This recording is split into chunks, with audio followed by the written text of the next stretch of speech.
Hi everyone, welcome to Fisk financial studies classes.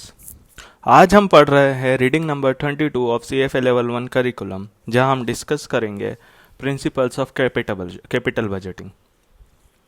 तो basic principle capital budgeting के क्या होता है? देखिए, ये जो पूरा LOS है, ये पूरा का पूरा थ्योरी बेस्ड है, जिसमें आप इसको 2-3 बार पढ़ लेंगे तो आपको काफ़ी अच्छे से समझ में आ जाएगा। यहाँ भी मैंने पूरा CFA इंस्टीट्यूट की रीडिंग को ही कॉपी किया है। तो जो पहला कैपिटल बजटिंग प्रिंसिपल है वो ये होता है कि जो भी डिसीजन हम लेते हैं वो कैश फ्लो बेस्ड होता है।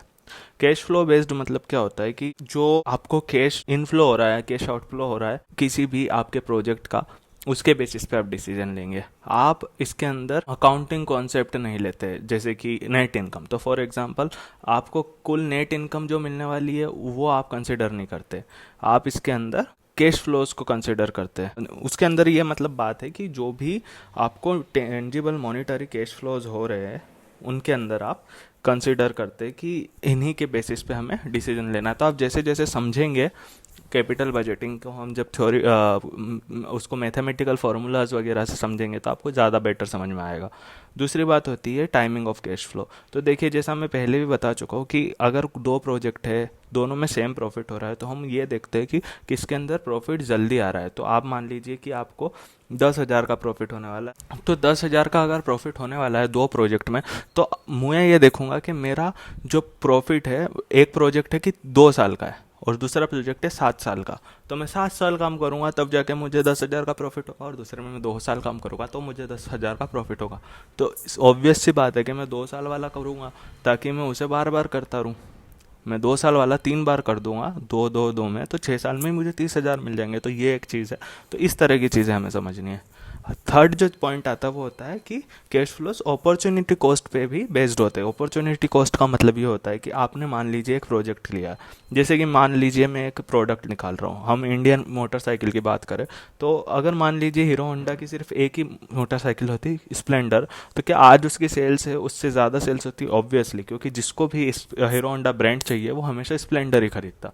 जैसे ही हीरो होंडा ने पैशन निकाली, स्प्लेंडर की कुछ सेल्स घट गई, क्योंकि इंसान होंडा, जो हीरो होंडा खरीदना चाहता था, वो भी सोचता है कि मैं नई वाली ब्रांड लूँ, पैशन पे जाऊँ, फिर उसके अंदर और वर्जन। तो जैसे ही आप नया प्रोडक्ट निकालते हैं या नया प्रोजेक्ट निकालते हैं, तो उसके अंदर आपकी कुछ अपॉर्चुनिटी कॉस्ट होती है, मतलब इससे आपके एक्सिस्टिंग प्रोडक्ट पे जो लॉस हो रहा है वो हम कंसिडर करते हैं, जिसको हम कैनिबलाइजेशन भी बोलते हैं। ठीक है। तो अगला पॉइंट आता है कि जो भी हमें कैश फ्लो एनालाइज करना है कैपिटल बजटिंग में, वो आफ्टर टैक्स बेसिस पे होते हैं। तो आफ्टर टैक्स बेसिस पे इसलिए होते हैं क्योंकि हम इसके अंदर टैक्सेस रिफ्लेक्ट होना चाहिए। हम ये भी मतलब मान लीजिए मैं प्री टैक्स पे मुझे प्रॉफिट हो रहा है, लेकिन टैक्स लगने के बाद मुझे लॉस हो रहा है, तो फिर क्या मतलब उस प्रोजेक्ट का? तो ऐसे ही होता है। कुछ दो प्रोजेक्ट है, मान लीजिए एक में गवर्नमेंट ने उसको टैक्स फ्री कर दिया है कि आप ये काम करेंगे आपको टैक्स नहीं देना है, दूसरे में आपको टैक्स देना है। जैसे कि आप मान लीजिए आपको कोई प्लांट बनाना है, आप SEZ में बनाएंगे आपको कम टैक्स लगेगा, नॉर्मल जगह बनाएंगे ज़्यादा टैक्स लगेंगे। तो आपको दोनों चीज़ देखनी है। जो नेक्स्ट पॉइंट हमारा आता है वो ये होता है कि इसके अंदर फाइनेंसिंग कॉस्ट हम इंक्लूड नहीं करते। उसका सबसे बड़ा रीज़न ये है कि जो हमारी डिस्काउंट रेट होती है उसके अंदर हम कॉस्ट ऑफ कैपिटल यूज़ करते हैं, जिसके अंदर कॉस्ट ऑफ इक्विटी और कॉस्ट ऑफ डेट दोनों आ जाती है। तो हम वहाँ पे पूरा अपना फाइनेंसिंग का रिक्वायर्ड रेट ऑफ रिटर्न में जो हमारी डिस्काउंट रेट है उसके अंदर ही इन्वॉल्व कर रहे हैं। तो अगर हम यहाँ भी अपने फाइनेंसिंग कॉस्ट को इंक्लूड करेंगे हमारे कैश फ्लोज में, तो हम डबल डिस्काउंटिंग कर देंगे। हमारा ये है कि कई लोग इसमें कंफ्यूज हो जाते हैं कि कैपिटल बजटिंग जो है वो एक अकाउंटिंग नेट इनकम होती है, उसके अंदर कैश फ्लोज जो होते हैं कैपिटल बजटिंग के, जबकि ऐसा नहीं है। इसके अंदर जो नेट इनकम के अंदर हम डेप्रिसिएशन और इस तरह के जो नॉन कैश चार्जेस है इसको निकालते हैं। तो हमारे जो हमारे नॉन कैश चार्जेस है जितने भी, चाहे अकाउंटिंग डेप्रिसिएशन हो, चेंजेस इन वर्किंग कैपिटल हो, वो सब जो चीज़ें होती है नॉन कैश वर्किंग कैपिटल, इन सब को हम निकालते हैं, तब जाके हमारे कैपिटल बजटिंग के कैश फ्लोज बनते हैं। तो ये चीज़ हमें ध्यान रखना है।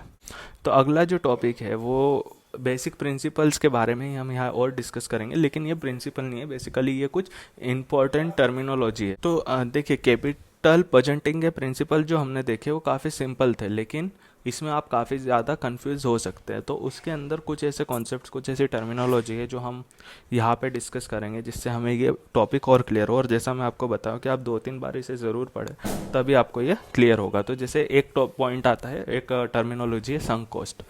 तो संक कॉस्ट वो कॉस्ट होती है जो ऑलरेडी यूज़ हो गई। जैसे कि आपको कोई प्रोडक्ट लॉन्च करना है, उसके पहले आपने कंसल्टेंट हायर किया मार्केट रिसर्च या किसी भी चीज़ के लिए, तो वो कंसल्टिंग जो फीस है वो आप ऑलरेडी दे चुके हो, वो आप इंक्लूड नहीं करोगे अपने प्रोजेक्ट में। तो वो चीज़ होती है संक कॉस्ट। दूसरा होता है अपॉर्चुनिटी कॉस्ट, जो हम ऑलरेडी डिस्कस कर चुके हैं कि आज मैं ये प्रोजेक्ट जब करने जा रहा हूँ तो मैं किसी ना किसी प्रोजेक्ट को होल्ड पे रख रहा हूँ। तो अगर मैं इसकी जगह वो प्रोजेक्ट करता तो मुझे जितना प्रॉफिट होता वो अपॉर्चुनिटी कॉस्ट मेरी इसके अंदर कंसिडर होना चाहिए, तब जाके मैं अपना कैपिटल बजटिंग डिसीजन करेक्टली ले पाऊंगा। नेक्स्ट पॉइंट आता है इंक्रीमेंटल कैश फ्लो। तो आपको अभी तक समझ में आ रहा था कि हम कैश फ्लो पे कैपिटल बजटिंग करते हैं, बट ऐसा नहीं है। हम कैपिटल बजटिंग जो करते हैं वो इंक्रीमेंटल कैश फ्लो पे करते हैं। मतलब कि एक आपके पास अगर 2 प्रोजेक्ट है तो दोनों के अंदर जो ज़्यादा इंक्रीमेंटल कैश फ्लो है एक के कंपैरिजन में दूसरे का, उस पर हम डिसीजन बनाते हैं। फिर आती है एक्सटर्नलिटी। एक्सटर्नलिटी मतलब कि आपकी जो इन्वेस्टमेंट है उसका किसी दूसरी इन्वेस्टमेंट पे क्या इम्पेक्ट हो रहा है, उसको एक्सटर्नलिटी बोलते हैं। तो जो कैनिबलाइजेशन हमने कहा, मार्केट कैनिबलाइजेशन, वो एक तरह की एक्सटर्नलिटी है। एक्सटर्नलिटी ऐसी भी होती है जो सिर्फ कंपनी में नहीं, कंपनी के बाहर भी इम्पेक्ट करती है। जैसे कि आपने कोई पेट्रोलियम या ऐसा कुछ इन्वायरमेंटली हार्मफुल कोई प्रोजेक्ट लिया या इन्वायरमेंट फ्रेंडली कुछ किया, दोनों का इम्पैक्ट इन्वायरमेंट पे पड़ेगा, जो कि एक एक्सटर्नल चीज़ है। आपकी कंपनी को उससे कोई प्रॉफिट लॉस नहीं होने वाला है, लेकिन बाहर जाके लोगों को, इकोसिस्टम को, इन्वायरमेंट को काफ़ी नुकसान या फ़ायदा हो सकता है। तो वो एक एक्सटर्नलिटी है। फिर अगली चीज़ होती है कन्वेंशनल और नॉन कन्वेंशनल कैश फ्लोज। तो कन्वेंशनल कैश फ्लो पैटर्न में यही होता है कि पहले आपने सबसे पहले एक पैसा दे दिया, आपने आउटफ्लो हो गया कैश का, उसके बाद आपको इनफ्लो होता रहेगा हर साल। जैसे आपने एक घर बना दिया, आप रेंट ले रहे हैं हर बार, घर बनाने वक्त आपने पैसा दिया, रेंट में आपको पैसा आ रहा है। नॉन कन्वेंशनल में क्या होता है कि ये चीज़ नहीं होती, वहाँ पे आपके कभी भी आउटफ्लो कभी भी इनफ्लो हो सकता है। जैसे कि आपने घर बनाया, पैसा आ रहा है, लेकिन आपको लोन चुकाना है तो आपका पैसा जा भी रहा है कंटिन्यूसली, या फिर आपका बीच में मेंटेनेंस आ गया, कुछ भी आ गया, उसको रेनोवेशन हो गया। तो ये इस तरह के जो कैश फ्लोज पैटर्न होते हैं वो नॉन कन्वेंशनल होते हैं। तो इस सेशन में हमें बस इतना ही पढ़ना था। Thank you very much. Please इस वीडियो को लाइक, शेयर और सब्सक्राइब करें और ज़्यादा से ज़्यादा लोगों तक पहुँचाएँ। Thank you very much.